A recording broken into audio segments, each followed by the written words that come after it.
G'day and welcome to the Grow a Small Business Podcast. I'm your host, Troy Truen. Each week, we speak with an owner who has grown a business with 5 to 30 team members to something bigger. Diving into their numbers and unearthing the pain they've experienced, we explore what they did to overcome each barrier and what they would do differently from day one. Let's get into it. Welcome, everyone. Today I'm interviewing Molly Kaiser from Profitable Courses. She's based in New Mexico in the United States. Thanks for your time today, Molly. Yay, excited to chat. Let's start with how we know each other. So you reached out on email a few weeks ago, and I thought you'd be a terrific guest to have for our audience.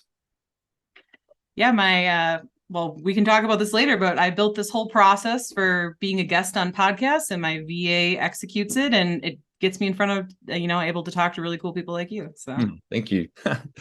Tell our audience a bit about your business, what it does and how it makes money. Sure. So my current business right now is Profitable Courses, and it's my sole focus. I'm very big on focusing in on one thing at a time. I used to really focus on a lot of things, a lot of products, a lot of businesses, and it made it very hard to scale. So that is what I am focused on right now. And what I do is I help business owners, coaches, and content creators to create their own digital products so that they can create passive income. And of course, nothing is 100% passive. You have to actually have traffic and create the products and do the work up front. But once you have that made, it does make it very nice to have a stream of cash flow to those products later. Yeah. I certainly fell into that trap when I started in business 23 years ago, shiny object syndrome, chasing new ideas all the time. I think we had 5 businesses at one point. That was just ridiculous, lack of focus. So sounds like you tread a similar path. Oh, absolutely. My very first digital products business. So I actually started out, I dropped out of college, started my very first business was photography. Yep. And after doing that, growing a successful studio, other photographers started asking me how I did it. And that's how I got into my first digital products business, was education for photographers. And I found myself at one point, I literally had, feel free to laugh, over 100 different digital products. Wow.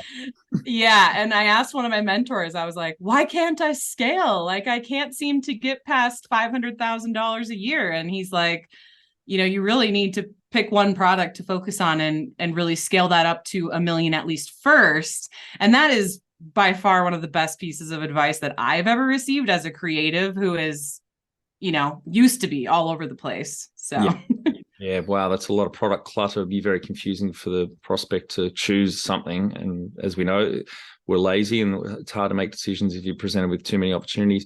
I think a good case study around that is when Steve Jobs went back to Apple in the mid 90s after he got sacked in the late 80s. One of the first things he did to turn the company around was to cull the line. I think he cut 70% of their product range and then slimmed it right down so that everyone could focus. And obviously we know the rest is history. It's $1 trillion company, the first company to hit $1 trillion value in the world. So yeah, that focus, particularly around product and marketing, which I know we're going to get into in a minute, which the audience would love to hear from you about, is very, very important. So that's kind of the next question, how you started out. So dropped out of school. What age were you when you started that first business, the photography business, and what year was it? Yeah, so I started when I was 17. The year would probably be around 2007. So I was in college and I basically gave myself an ultimatum. I was never good in school. I don't even know how I got into university, honestly. And I didn't enjoy it. I was very miserable and I knew that I wanted to be a photographer. I really loved business. And so I knew I wanted to have the business of photography. And so I gave myself the ultimatum that if I could book clients now, that I would drop out of college, because that was sort of the point of going to school anyways. And they weren't teaching me anything about how to get clients or make money or have a business at all. And so, yeah, I just thought that would probably be a better route. And luckily it worked out that I was able to book clients. And so I dropped out and just started pursuing that right away. So walk us through your business career from then on. How long did the photography business go for? And what was the next shiny object? Yes, right away. So spoken like a true entrepreneur. So 16 years, I was a professional photographer. And most of that, well, not most of that time, but in the beginning, I started out as a wedding photographer. Then I started doing portraits because I didn't want to work weekends. Then I started doing what's called boudoir photography, which is like intimate portraits for women. You can look it up. It's not as dirty as it sounds, but anyways, so I did that. And what's cool is since I was able to really niche down, I was able to charge a lot more money for my products. So I was actually making on average $3,000 just for one photo shoot. And it was only an hour of my time. And so when word got out about that, I noticed that some of my clients were actually photographers booking shoots with me and they were just asking me business questions. So I did a few coaching sessions, but I realized I'm just trading more of my time for money. So when I found out about digital products, I was like, this is perfect. I can just package all this information I'm repeating over and over to these people, spending more of my time to help more people scale my business and also free up my time. So it was a perfect fit for me. And I did still run that business while I was running my education because, I had to stay in the know about what was going on in the industry and that. But when I decided to pivot to profitable courses, I closed both of those up so I could focus solely on this. Keyword focus. Yes. Yep. It's my middle name these days. So the digital education business on photography. So what year did you pivot into that? Yeah, 2014 was I did that part-time with by the way, when I say part-time, I was running eventually both of them full-time. Yeah. But the first year I did it as like a side hustle and I made like $54,600 something dollars. And I was like, wow, okay, maybe I like really have something here, because it was just a blog with some ebooks and an online course. And then the next year when I really focused in on it, we did 200,000 and we really doubled. And again, right around that number, I don't have like my tax statements here with me, but we really ended up doubling almost every year. And before running ads, we had 80% profit margins from running. I mostly ran my traffic from my blog, but so it was a really, really great profitable business. Great. And how long ago did you start up profitable courses? Yeah, so almost towards the end of 2020. So kind of beginning of 2021. Yep. So you dropped off the educational online business on photography just to focus on this. I did, yeah. And it's really hard to give up something that is profitable. Yeah. But I had been in the photo industry for 16 years. And I, since it's more of like a personal brand type of business, I really wanted to shift with myself growing. So like I had kind of found myself growing out of doing the actual photo shoots. What I've really always loved is just the business. Yeah. And so, after doing that, of course, people started asking me about courses, and that's something that you should pay attention to if you're thinking about starting digital products is when people start to ask you, how did you do this thing? Like that might be a good sign that you might have a good digital product on your hands. So I tend to, I don't tend to switch things often, but that just felt right to me in that moment after 16 years in that industry to kind of, do the next thing. And so you didn't sell it off or just leave it on autopilot? Yeah, I love that question. I would have loved to sell that business. However, two mistakes that I made. Number one, it was very, very, personal brand heavy. Number two, all of our employees were stay-at-home moms. And so when COVID hit, they didn't have nannies.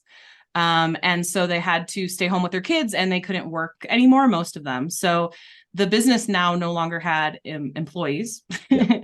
And it wouldn't have had me as the face. So I did reach out to some people. I was able to sell some of the product IP so that other educators could sell that. But yeah, if you ever want to sell a personal brand business, you really have to take, several years to sort of start to transition it out of that. And I just didn't, I wanted to spend that time on this new business. So. Yeah, fair enough. And any other key numbers you can share to illustrate the growth of those two businesses? Yeah, I would be happy to. So with the photography, that one is fuzzier because it was so long ago. But we did, I think the highest we got it to was about 250. And it was very high profit margins. And then with my company was called Boudie Shorts, the boudoir education company for photographers. But that one, we really grew every year. We doubled until we got stuck right around that 600,000 mark that I told you about. Yep. So it was sort of like, 56,000. I guess we did jump to 200, but then it was like 400, then 600. Then we got stuck there. And that's when a mentor told me to focus in on one product. And when we did that, we closed all of our products. We made one product that got our ideal customer a very clear result that they wanted. And we went from zero, essentially, because, we closed everything, to $2 million in 2 years. Holy so shit. 0 to 2. Yeah, 0 to 2 million a year in 2 years. So it's, great. Really, I can't say enough about focusing in on the one thing. So. The power of focus. Yeah, that's amazing growth. Well done. Thanks. How many team members did you get up to in that business? Yeah, at one point we had 20. I don't think that was necessarily that we maybe needed those 20 people, but we did have 20 at one point, yeah. That wouldn't have been full-time though, so full-time equivalents, maybe 10? Let's see, we had, I can go through each one. We had an operator, marketing person. These were full-time. Yep. Let's see, we had my husband who was full-time also running all the ads, and then me, so that's already 4 people. We had someone doing all the education, like the coaching, full-time. And then we had pretty much everyone else was all on the sales team. So we had that was one of our biggest struggles was, sometimes the sales team would be too bloated. Sometimes it would be too little, that was sort of one of the harder parts of that business. Yeah. Yeah. Yeah. So with the part-timers working from home as well, 10 or 12 full-time equivalents, you think? At one point we had 20 full-time people. Yeah. Wow. Because we didn't really have, we actually had hired a mentor that told us that contractors are bad and you shouldn't have contractors, which I definitely disagree with. And they convinced us to have only full-time people, which, if that works for you, more power to you. But for an online digital, mostly passive income business, I just don't think that's kind of like an older model in my opinion. So that's a lot of headcount for 2 million, unless a portion of those were offshore, unless. No, they weren't. I absolutely agree with you. And that was one of the things, this was the first time that I had ever learned, about scaling and hiring and all that. And that's not my wheelhouse. And so what I eventually ended up doing was hiring an operations manager. And that's one thing I can share with you guys is I wish I had done that a lot earlier. Yeah.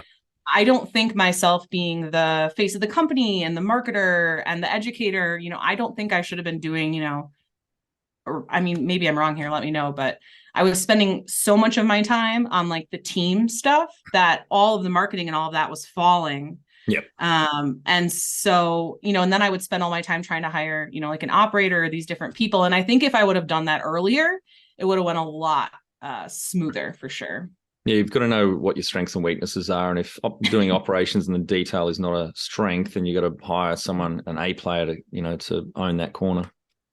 Absolutely. And that is another lesson I can share with you guys is I kept saying to myself, like, we can't afford, a 6-figure employee. We can't afford a 6-figure employee. And so the first person I tried to have as our operator didn't work out.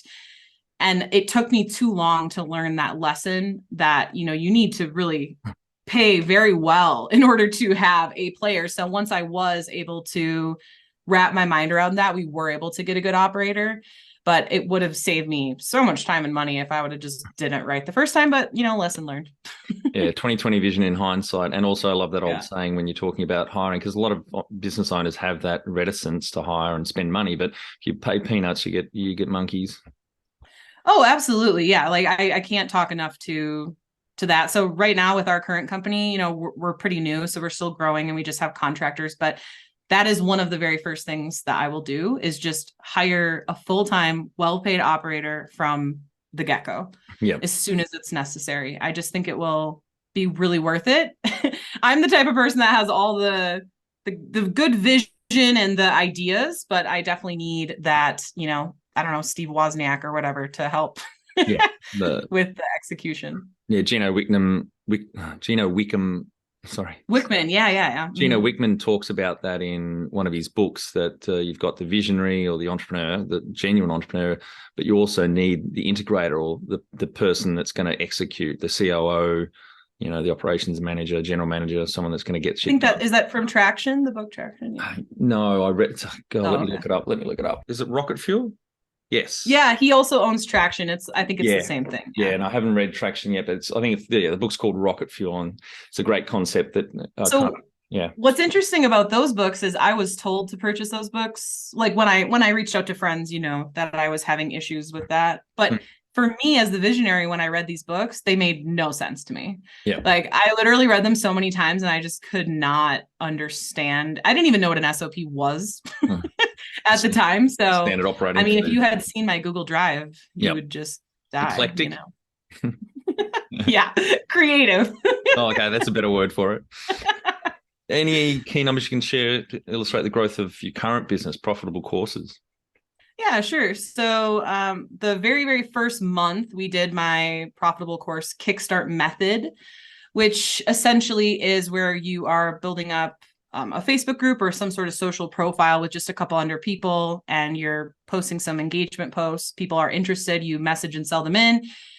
We did 20 grand just to sort of, we knew that this concept was proven because obviously there's other people out there that teach digital products and sell them, but that was sort of our first initial. The first year was only, a few months, so it wasn't very long. I think we did around $70,000.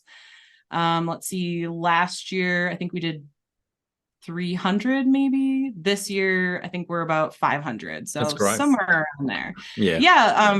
One of the things that is different, or not different, but one of the things I've noticed that's different today from like 2018 is the ad space, the paid ad space. So that's been with this business. The good news is we have so much knowledge and experience from our other business.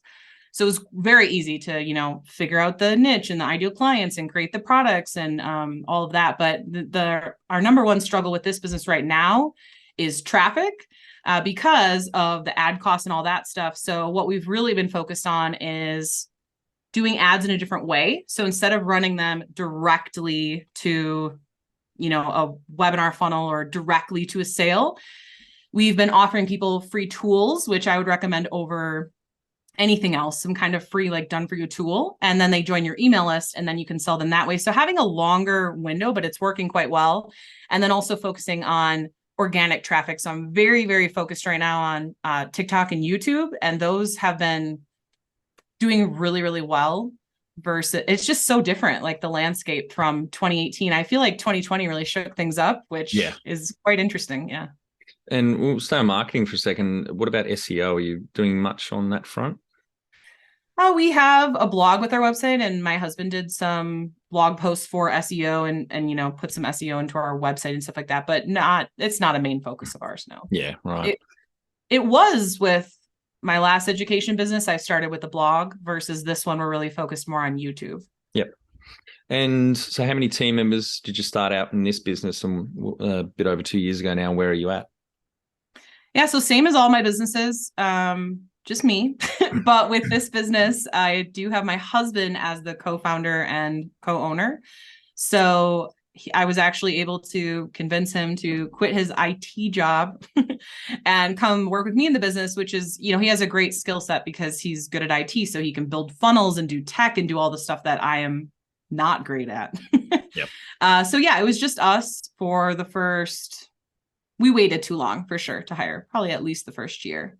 And then the very first hire that we made, I believe, was my BA, executive assistant, whatever you want to call her. And she's incredible. Actually, all of our contractors right now, we used PH jobs out of the Philippines. Yep. And it works incredibly well for our business. Like we don't need to be on a lot of meetings. We don't need to be talking. Like I actually find I get so much more done because there's like a 16-hour or whatever time difference. So when we ask a question, like you can't get a response immediately. And so it's actually, I find it kind of good because you don't sit there and just talk on Slack all day. Yeah. So how many full-time equivalents would you be up to now? Yeah, what did we calculate? I don't remember. So it's me and my husband are full-time, and then we have three. I think it was 4.5. Yeah, yep. four full-time. Yeah. Okay, great. You've really slimmed down the team, and that's a conscious choice you've made. Absolutely. And, open to any advice on this, but I really don't see us hiring anyone else anytime soon, other than that operator. So whenever we are ready for that full-time A-player operator, that's the hire that I would make. And then I would let them make all the rest of the hires. That's great. And so you think, do you have a goal in mind for top line that you want to get to back up to the 2 million mark with the team? That's, I really like that question. And the answer actually is no. And maybe that is a bad thing.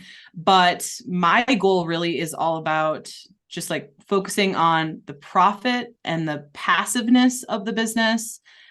I found that when I focused, and this is just my personal opinion, it very well could be wrong, but I found that when I was focused mostly on top line, that our margins really suffered and I was making more like ego-based decisions. Yeah.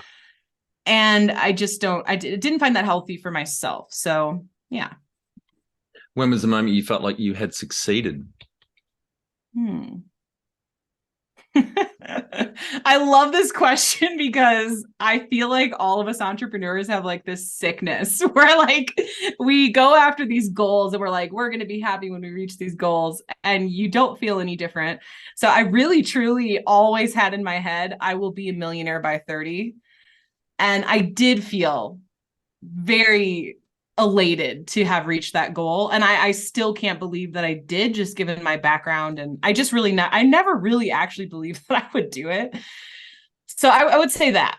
But as far as like, I also thought, oh, when I get 1 million revenue, 2 million revenue, whatever revenue, I'd be happier. And I wasn't. But I do think that, of course, when you no longer need to worry about money, that is a pretty great achievement. Yeah. That's the next question. What does success look like to you? Right now, success to me just looks like time freedom. So, and also having a business that I really enjoy, which I have absolutely succeeded at. I love coming and working on this business. And also eventually having a team that, right now we already have a great team, but I just mean like more, like a full-time operator kind of a thing. Just having a really great team. I just find it very fun to come to work and collaborate with other people and work with just people that are smarter than me. I just find it extremely inspiring and invigorating. So that would be it for me, is, continuing with a business I love and also having a lot of time to travel, road trip, hike, just really enjoy life. Perfect question for you. Number one thing you'd recommend to marketing a fast-growing business? You could probably talk about this for 2 hours. I know. That's the problem, is you guys can tell I love marketing. I would absolutely say building, it depends on your business. Okay, so I will caveat it with this. It really depends on your business, but I will say creating a personal brand, especially in 2022, 23, whatever year we're in now. I'm already in 2023 because of all the planning and everything. But yeah, definitely building a personal brand, because you're going to be like, whether you run paid ads or not, your lead cost is going to be so much more affordable. You're going to have such better customer loyalty. Just everything in your business will be so much better. And I really think the best platform to focus on right now for that is YouTube. Anything else on marketing you want to share? I can share some tips about TikTok if that will help people. Yeah, that'd be great. It's blowing up, isn't it? TikTok's huge, and it's obviously not for every business because of the demographic. Yeah. But all that I've been listening to lately in the marketing side, digital marketing side, something like 70% of some companies' budgets going towards their marketing budgets are going towards TikTok at the moment. Yes, we are finding TikTok extremely helpful. And I had a lot of reservations about it. I just kept thinking to myself, oh, I'm sure it's just another social media. Like, I put so much time into Periscope. I don't know if you remember that. Yes. It was like a live. Yeah. I put so much time. I built a huge following, and we did make a lot of sales and help a lot of people with that app, but it was pretty devastating when it sort of died. And then I went all in on Clubhouse. We had a $30,000 cash month just solely from Clubhouse. But again, that kind of went the same way as Periscope. It's just, so with TikTok, I had a lot of reservations about if it was going to be around for a while. So I did study it for a very long time. I read a lot of articles about it, really look at the trends of, I don't know what it's like, I guess maybe the stock market with it. I'm trying to think, all the data online basically that shows how well it's doing. But essentially, I do think that is here to stay. I do think, though, that I know for a fact YouTube is really putting a lot of their time and money into shorts, and they are paying their creators more than they're paying TikTok. But now TikTok is matching that. So it's a whole battle. And the good news is for creators that these companies are now battling to who can pay us the most. This is like the best news ever. Yep. But as far as TikTok goes, as soon as I was like, okay, I think this is not going to be wasting my time. I think this probably is something I should focus on and I enjoy it. And that's important too. You want to pick a channel that you enjoy. Otherwise, you're never going to do it. But within 2 months, I went to 7,000 subs. And what I did was I looked at my competitors' TikTok channels and I scrolled through and I saw which of their videos had gone viral and what patterns were within that data. And I noticed that a lot of my competitors had Canva tutorials that had like popped off and went viral. So I decided to do the same thing. I found different, I didn't copy their videos. Of course, I found my own little Canva hacks and tricks to teach. And the very first one that I made got around 250,000 views.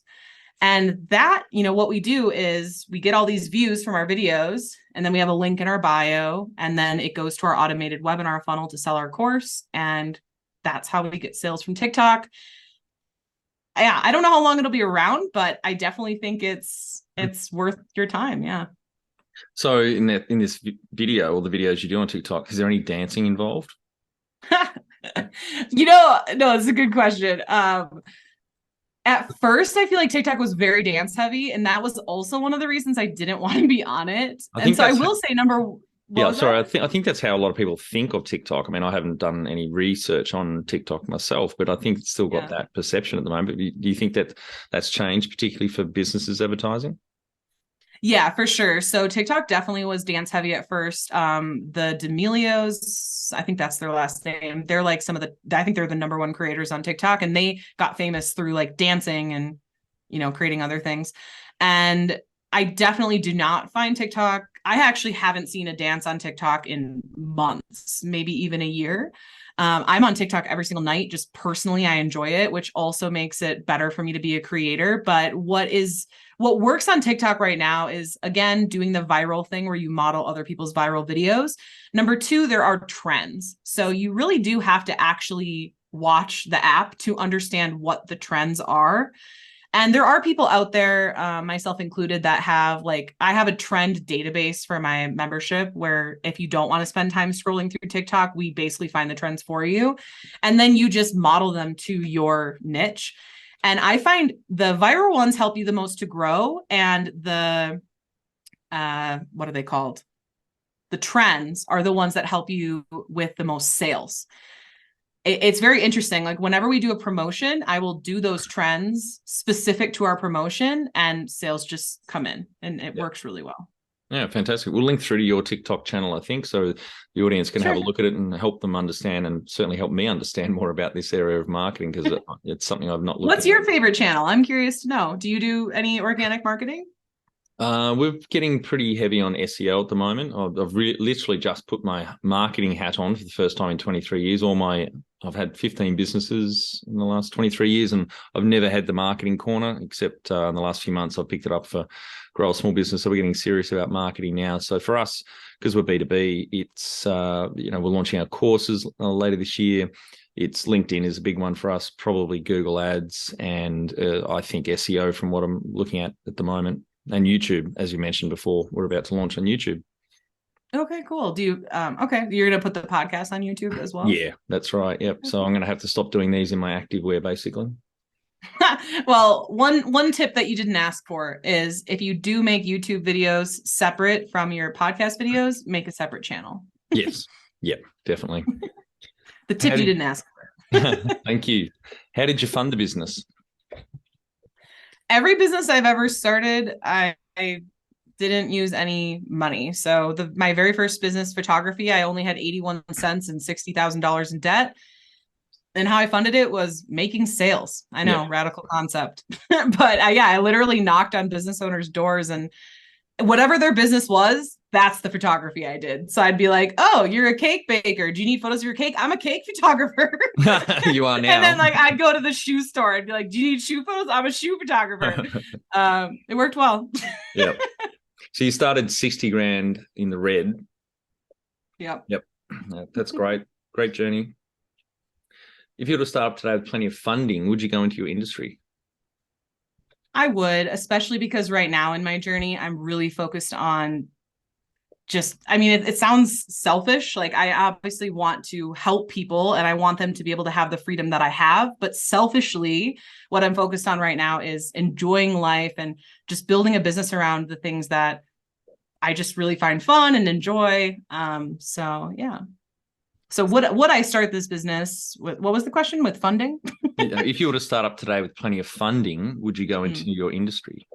Yeah, I absolutely would. I don't know a lot about I don't know anything about any other industries. And I do always think it's better to put your funds and time where you actually understand that industry. So yeah. And, I think someday another goal that I have been thinking about is perhaps investing in other personal brand course type businesses, again, because that's the industry that I understand. Yeah.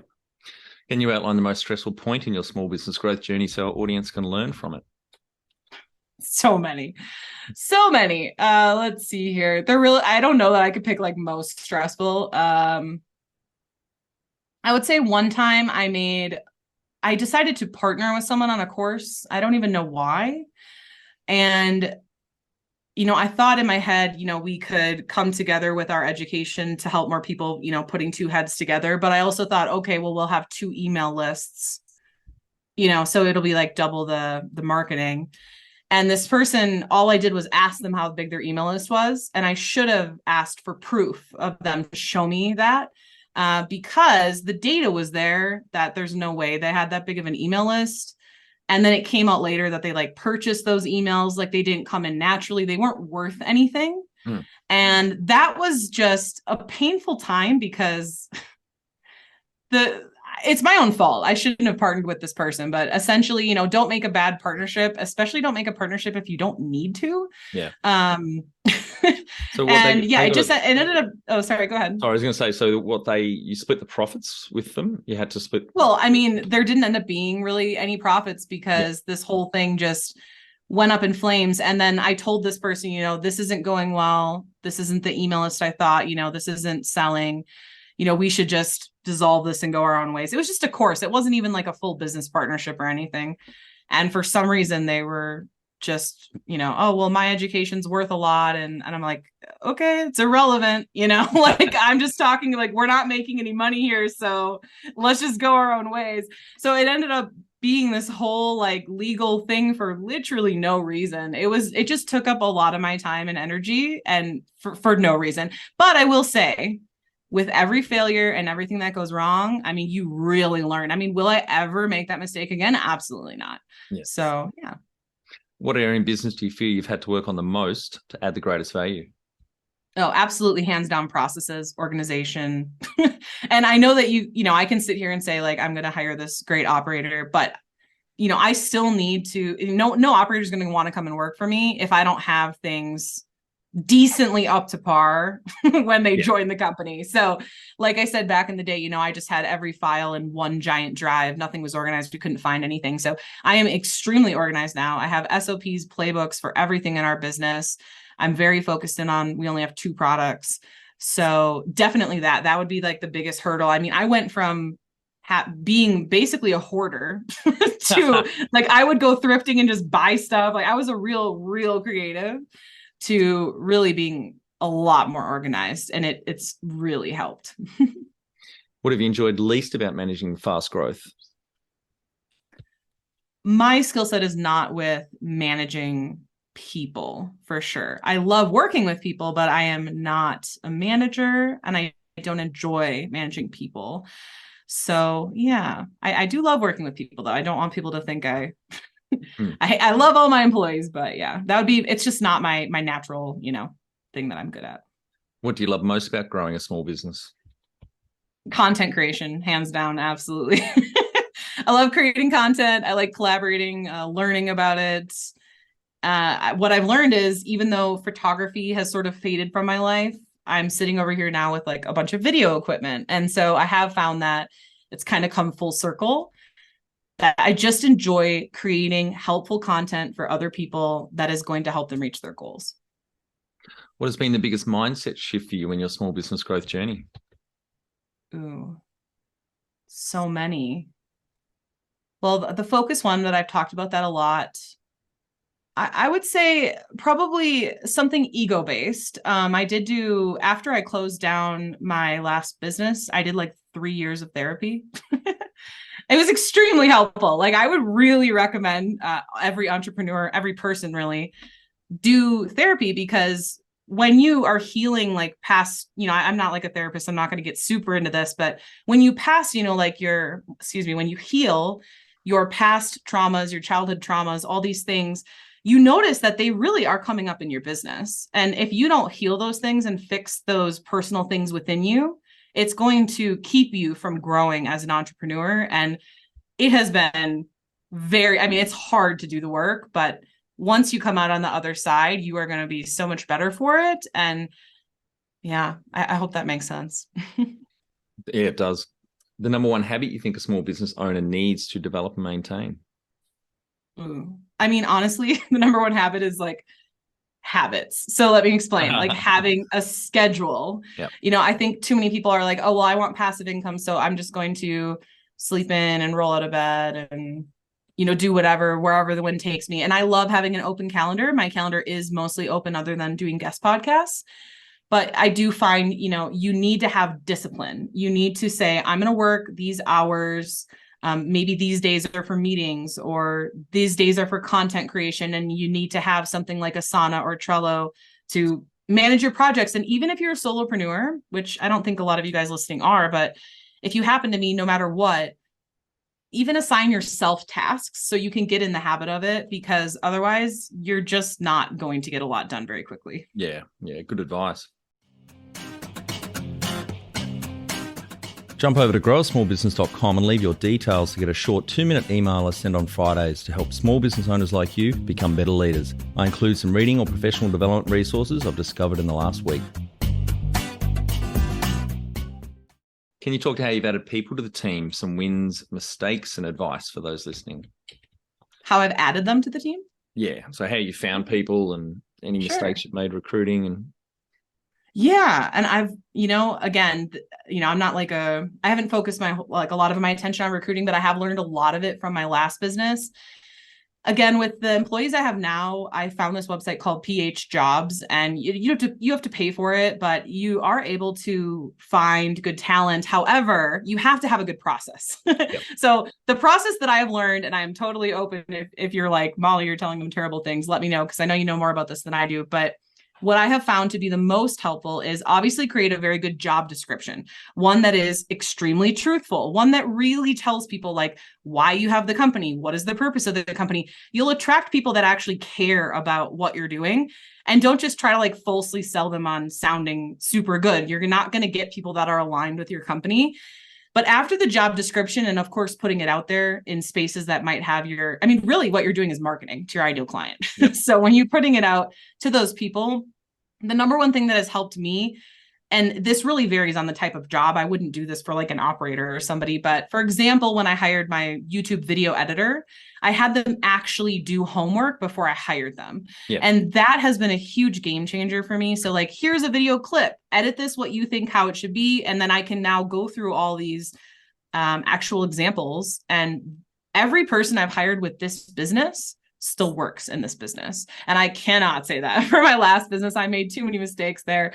But I think the homework piece really helps. Yeah, it's a great trick. I think a lot of business owners don't think about or know about is just give them a test project. For most roles, you can do it, because what you'll find is give them a deadline, give them obviously a good brief, but half of them won't even submit the test project. They won't follow the instructions. Yeah. No, a quarter will miss the deadline. So they're all out. And then you're down to the last 25%. You can actually have a look at the quality of their work.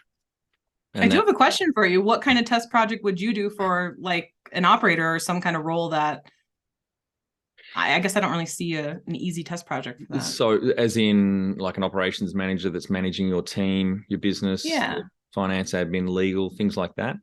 Yeah. I would think of a scenario that's quite close and personal to you, that you've fucked up in the past, in this corner and say, here's the situation. How would you, and get them to write a response about how they would handle that situation, and they can write it out, and you can see their critical thinking for a start. But again, you've also got those gates of half won't make the deadline, or half won't submit, quarter won't make the deadline. So I'd use a behavioral test like that of something that's very personal you've been through, so you know intimately what you should have done when you went back and cleaned up the mess, but in that corner of the business. That's probably something I'd put out there. Okay, cool. Thanks. I think you're only the third person ever asked me a question on the podcast, Molly, so thank you for putting me on the spot. Well, your guests need to know how, smart you are too. So. Yeah. I try to shut up in these because they want to hear from you, not from me. What are some of the things you recommend to building a sustainable and kick-ass culture to help with the growth? Oh, I love this. Are you talking now team culture or like community for the customers? Oh, maybe talk both. Yeah. Okay, because I will say I don't really know that much about team culture. That's something that I haven't. Well, that was a quick response. We can move on. We'll leave it at that. I don't feel qualified to answer that. Yeah. But as far as community within your like customer community and all of that, it's very, very important for you to have some kind of a movement within your business. And that with this current business, well, actually, let me share first my last one for photographers. It really evolved over time. So our business was called Boudie Shorts, and it's Boudie. Don't spell it wrong or you'll go to some kind of interesting website. Let me just leave it at that. But and it's not up anymore, so don't even go. But the community evolved over time. So I created a Facebook group and I had a blog, and basically people would read the blogs and we would talk about them in the group. So it created a community. And what's cool is over time, since it was called Boudie Shorts, people started calling themselves Boudie Babes. And I was like, oh, wow, this is so cool. Like my community literally gave itself its own name. And then over time, we were hosting events and stuff. People would show up with like, one lady made a jean jacket hand painted with like a peach on it to look like a butt. And it said Boudie Babe on it. And then people started making their own, like people had like temporary tattoos and necklaces. And it really took on a life of its own. With this business, it didn't happen that way. It didn't just evolve out of nothing. And I really struggled with it at first. Since it's called Profitable Courses, I thought, okay, well, these people are like content creators, I guess, which is not even 100% true. Not all of our people are content creators. And so I called them Profitable Creators, and it did not take off. Nobody really seemed to care at all. And when I think about it now, it's like, why would you call yourself that? Yeah. So I went to a marketing event, and one of my friends and I, we were just talking about this. And he was like, well, what's the result they're getting? And I was like, well, they're creating profitable products. And he's like, no, the result they want is time freedom. And I'm like, yes, that's true. You're right. So Freedom Creator is now the movement that we have come up with. We now have the URL and branding around it. And I'm really starting to see our community already, really moving with it. Yeah. And I find that is the thing that will really take your business to the next level. I mean, I'm telling you, my last business with Babe and Boudie Shorts and all that, it took on a life of its own. Like literally, it was so cool to see. Oh, great. How many members out of interest did you get in that last business? What was that? How many members of? Yeah, in your last business, that community, how many members did you end up having? Like customers? I guess the wider, with including the Facebook. Oh, like just how many followers, subscribers, whatever. Yeah. Okay. So customers, we had over 10,000 customers total. Followers, like email subscribers and stuff, we had over 80,000 email subscribers, and we cleaned our list all the time. So that was even, It probably was way bigger than that. Yep. And then that doesn't include all of our socials and stuff. That's just the number I remember is just the email list. That's great. That's a massive. The most important number. Yeah, that's right. Yeah. Money's in the list. Yeah. But yeah, with this business, our email list is right around 20,000, and we have like 7,000 in our group, 8,000 on TikTok. YouTube's kind of still a baby. I just started with that, but yeah, we're really building up the community there and providing them with helpful content. Yeah, terrific. Tell our audience how you've handled balance. Yeah, definitely kind of what I talked about earlier with the discipline, really setting, like, it's funny because I think a lot of us, I never had a 9-to-5, but I think a lot of us, we leave a 9-to-5 so we don't have to have these like boundaries and rules. But you do have to actually, like, you find out that there's a reason why certain corporations are like structured the way they are. And yeah, you really need to have that discipline and say, okay, these are the hours I'm working. I'm going to go to the gym at this time. I'm going to go on a hike at this time, or whatever that is, and actually stick to it. And that is actually how you will have your balance, is by really creating it. Yeah.